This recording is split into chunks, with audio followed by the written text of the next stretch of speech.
Bonjour et bienvenue dans cette nouvelle leçon dans laquelle je vais te montrer comment comparer des unités de masse. Pour comparer des unités de masse, il n'y a rien de compliqué, il faut juste que tu convertisses tous les nombres en une même unité. Commençons ici avec le premier exemple où on doit comparer 156 grammes avec 15 décagrammes. Déjà, tu remarques que de part et d'autre, on n'a pas la même unité. D'un côté, on a des grammes et de l'autre, on a des décagrammes. Eh bien, comme je l'ai dit précédemment, il faut convertir ces deux nombres en une même unité, autrement dit, en une unité commune. Habituellement, moi, ce que je préconise, c'est de convertir dans l'unité la plus petite. Je m'explique. Ici, j'ai des grammes. Ici, j'ai des décagrammes. Quelle est l'unité la plus petite? L'unité la plus petite, c'est grammes. Donc, je vais convertir 15 décagrammes en grammes. Allez, on y va. Donc, on va placer 15 décagrammes dans le tableau. Donc, on place 15 décagrammes. Et maintenant, je veux convertir ces 15 décagrammes en grammes. Et après, je pourrai comparer ces deux nombres. Eh bien là, c'est facile. Pour convertir en grammes, il me reste plus qu'à rajouter un 0. Donc, finalement, 15 décagrammes, c'est la même chose que 150 grammes.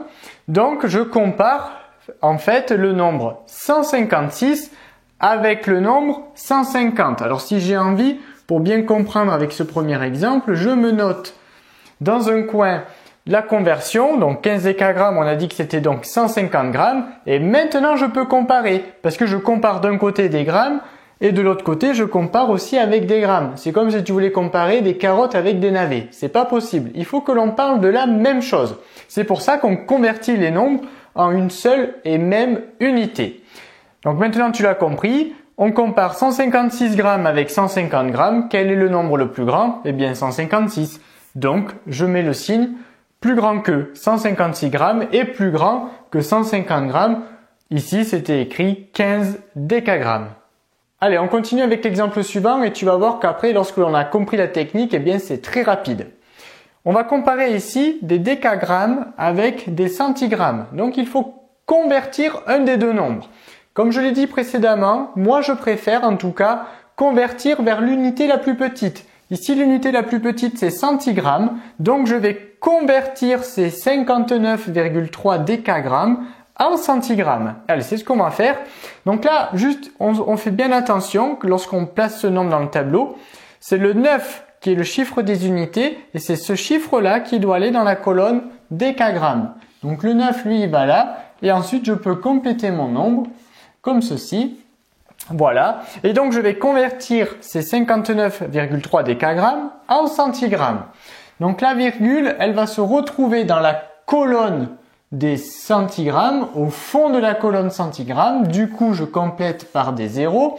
Et comme je n'ai rien après la virgule, eh bien finalement, cette virgule, elle ne me sert pas à grand chose, donc je peux la supprimer. Finalement, j'obtiens, alors on va le noter une fois de plus, j'ai le nombre 59 300. Donc tout ça, eh bien c'est égal à 59 300 centigrammes. Et maintenant, je peux comparer. Donc, je compare 59 300 centigrammes avec 59 300 centigrammes et tu te rends compte que ces deux nombres sont égaux. Donc, je mets le signe qui convient, c'est-à-dire le signe égal. Allez, on continue avec l'exemple suivant dans lequel on va comparer cette fois des décagrammes avec des décigrammes. Donc, on va convertir mes décagrammes, les 27 décagrammes, en décigrammes. Donc, c'est parti. 27 décagrammes, je les veux en décigrammes. Donc, cela nous donne 2700 décigrammes. Du coup, maintenant, je peux comparer 2700 avec 2760. C'est 2760 qui est plus grand. Donc, je mets le signe qui convient. Allez, on continue avec la deuxième série d'exercices. Donc, c'est toujours la même technique. On convertit en une seule et même unité. Ici, j'ai des grammes, ici, j'ai des hectogrammes. Donc, je vais convertir mes hectogrammes en grammes. Donc, c'est parti, j'ai 32 hectogrammes. Et moi, je veux des grammes. Donc, je rajoute 2 zéros. Du coup, mes 32 hectogrammes sont égales à 3200 grammes. Et maintenant, je peux comparer parce que j'ai des grammes de chaque côté. Ici, j'ai 3020 grammes. Ici, j'ai 3200 grammes. Eh bien, c'est 3200 qui est plus grand. On continue avec l'exemple suivant dans lequel je vais comparer des hectogrammes avec des grammes. Donc, je vais convertir mes hectogrammes en grammes.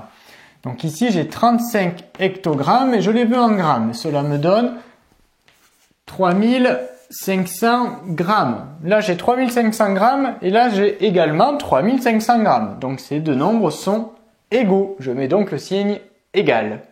Et enfin, on termine. Ici, on doit comparer des tonnes avec des quintals.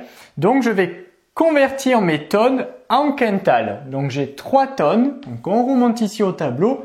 Moi, je veux des quintals à l'arrivée. Donc, 30. 3 tonnes, c'est la même chose que 30 quintals. Du coup, maintenant, je peux comparer mes deux nombres puisque j'ai les mêmes unités. 30, 25. 30, c'est le plus grand. Donc, je mets le signe qui convient. Cette leçon est désormais terminée, j'espère qu'elle t'aura plu. N'hésite pas à t'abonner à la chaîne, cela nous encourage à publier chaque semaine de nouvelles leçons.